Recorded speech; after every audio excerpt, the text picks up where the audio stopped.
Start a new chapter, that is chapter number 12, application of percentage. ठीक है, तो percentage के बारे में देखेंगे। यहाँ पर देखो पहला चीज़ दे रखा है यहाँ पे percent as a fraction. Percent को फ्रैक्शन में कैसे कन्वर्ट करते हैं, जस्ट लाइक हमें दे रखा है 20%।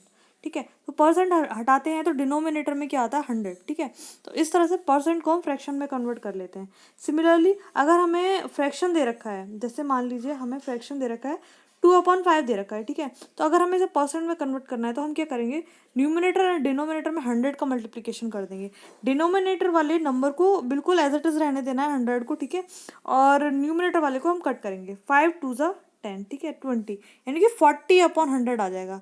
और डिनोमिनेटर वाले 100 को हम परसेंट लगा देते हैं, यानी 40% रिप्रेजेंट करेंगे इसको। ठीक है, बेसिकली हमें किसी चीज़ नंबर को अगर परसेंट में लिखना है तो उसके डिनोमिनेटर में 100 होना चाहिए। ठीक है, तो इसलिए हमने इसे 100/100 का मल्टीप्लिकेशन किया है। तो यहाँ पे percent as a decimal and vice versa. अगर मान लीजिए आपको दे रखा है 0.04 दे रखा है। ठीक है, तो इसको हम क्या लिख सकते हैं, 4/100, यानी कि 4%। ठीक, तो ऐसे ही अगर हमें 40/100 दे रखा है तो हम इसको डेसिमल में क्या लिख सकते हैं, 0.4।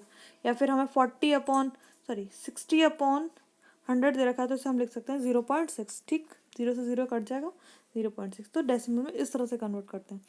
तो question number 1 is exercise of 12A, give the missing number. यहाँ पे बॉक्स में बताना है मिसिंग नंबर क्या होगा। तो यानी 30% है, 35% है, तो इसको हम क्या लिख सकते हैं, 35/100। ठीक है, तो यानी बॉक्स में क्या आएगा 35, और 100 तो ऑलरेडी लिखा हुआ है यहाँ पर। ठीक है, सिमिलरली 8% है, तो यानी कि 8/100, तो बॉक्स में 8 आ जाएगा। यहाँ पे 33 आ जाएगा। ठीक, अब यहाँ पे है 80/100 लिखा हुआ है। ठीक है, तो इसे हम क्या लिखते हैं, 80%। ठीक, तो बॉक्स में क्या आ जाएगा, 80 आ जाएगा। सिमिलरली बाकी सब में भी यही होगा। क्वेश्चन नंबर 3 में बोला हुआ है 1/20 एंड x/100। ठीक है, और यहाँ पे दिया y%। तो 1/20 में हम क्या करेंगे, पहले तो 20/20, 100/100 का मल्टीप्लिकेशन कर लेंगे, ऊपर नीचे 100 का। ठीक है, ये 100, ये भी 100। ठीक, अब हम इसको कट कर लेंगे, 2 5 10, यानी कि 5/100 आएगा, 50 नहीं 5। ठीक है, 5, ये कितना आया 5/100, यानी कि x की वैल्यू कितनी आ गई, अगर हम इसे कंपेयर करें तो x की वैल्यू आ गई यहाँ पर 5, ये x की वैल्यू हो जाएगी 5/100। वही सिमिलर फॉर्म में लिखा हुआ है। अगर हम इसको परसेंट में लिखना चाहें तो 5% लिखेंगे, यानी y की वैल्यू कितनी हो जाएगी 5। ठीक है, तो इसको मैंने यहाँ वर्कशीट पे सॉल्व किया हुआ है, दिखाती हूँ आप लोगों को सारा। ये देखो, ये रहा क्वेश्चन नंबर 3। क्वेश्चन नंबर 1 और 2 मैंने आपको एक्सप्लेन कर दिया, क्वेश्चन नंबर 3 भी मैंने यहाँ पे समझा दिया। ठीक, क्वेश्चन नंबर 3। क्वेश्चन नंबर 4 देखो, क्वेश्चन नंबर 4 में बोला है after incurring a loss of 25%, a man had 18,000 left with him. ठीक है, what the amount money he is originally had। अगर एक पर्सन के पास कोई मनी थी, उसका 20% उसको क्या हुआ, लॉस हो, 25% उसको लॉस हो गया, तो उसके पास कितने पैसे बचेंगे। अगर मान लो 100 रुपीज़ थे, उसमें से 25 को उससे लॉस हो गया, तो उसके पास 75 रुपीज़ बचेंगे। ठीक है, रिमेनिंग कितना हो जाएगा 75। यहाँ पे परसेंट में दे रखा है तो उसे 25% लॉस किया है, तो 75% उसके पास अभी भी है। मान लेते हैं कि x रुपीज़ थे उसके पास स्टार्टिंग में इनिशियली। ठीक, तो 75% ऑफ x बचेगा उसके पास, यानी कि 18,000 दे रखा है हमें, जो रिमेनिंग है उसको, ये अमाउंट इसके इक्वल होगा, क्योंकि रिमेनिंग ही तो है, हमारे अकॉर्डिंग 75% है, क्वेश्चन के अकॉर्डिंग कितना है 18,000। ठीक है, दोनों आपस में इक्वल होंगे। इसको सॉल्व किया तो ये कितना आया 24,000। कितना आया 24,000 उसको पास इनिशियली पैसे थे, जिसका 25% उसको लॉस हुआ।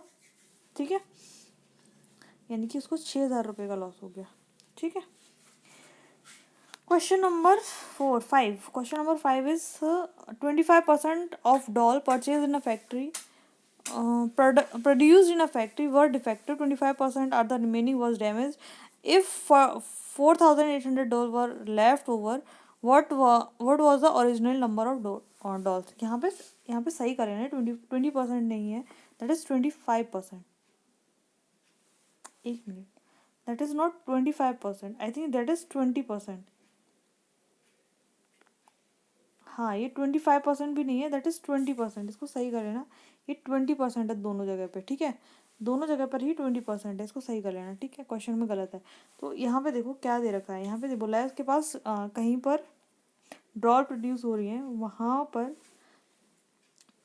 उसके पास देखो 20% डिफेक्टिव है, 20% डैमेज है, ठीक है। तो कितने परसेंट निकल गया, 40%, बचा कितना, 60% जो लेफ्ट ओवर है यहाँ पे, जो सही है, ठीक है। तो वो चीज़ हमें किसके बराबर दे रखी है, रुपीज़ में, सॉरी अमाउंट में दे रखी है 4800, और वैसे दे रखी है 60%, ठीक है। तो मान लिया कि टोटल डॉल्स एक्स थी, तो 60% ऑफ एक्स किसके बराबर होगा, 4800 के। इसको हमने सॉल्व किया, तो टोटल कितना आया, 8000, ठीक है। ओरिजिनली डॉल्स कितनी थी वहाँ पे, 8000 थी, जिसमें से 60% यानी 4800 सही है, बाकी सारी खराब हो गई। खराब है मतलब डैमेज है, कुछ डिफेक्टिव है, ठीक है। क्वेश्चन नंबर 6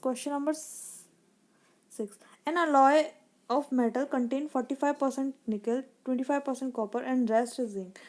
तो how much zinc is there in 3 kg। देखो कोई भी चीज़ 100% होती है, ठीक है। जैसे मान लीजिए 100% है, तो इसमें से 25%, 45% क्या है, 45% निकल है, ठीक है। 25% क्या है, कॉपर है।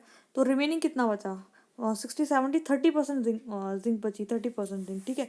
तो 3 kg का 30% निकाल लेंगे हम, तो जिंक मिल जाएगा हमें कितना है अलॉय का, ठीक है। ये देखो 30% निकाल लेंगे इसका।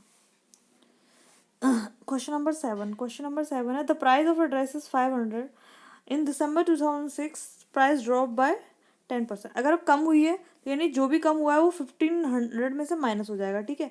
अगर इंक्रीज हुआ होता तो 1500 में प्लस हो जाता, ठीक है। तो देखो 2006 में उसकी प्राइस थी 5,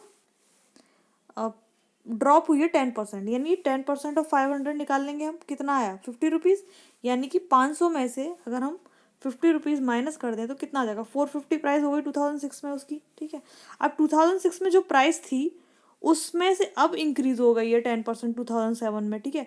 तो अब 10% ऑफ 450 निकाल लो, कितना आएगा, 45 रुपीज़, ठीक है। 45 रुपीज़ अब उसकी इंक्रीज हो गई, यानी 450 में अब 45 ऐड कर दो, यानी 495। अब कितनी प्राइस हो गई उसकी, 495, ठीक है। तो अब न्यू प्राइस उसकी क्या है, 495। तो ये कुछ क्वेश्चन थे इस एक्सरसाइज के, बाकी क्वेश्चन नेक्स्ट वीडियो में करेंगे। Thank you all of you.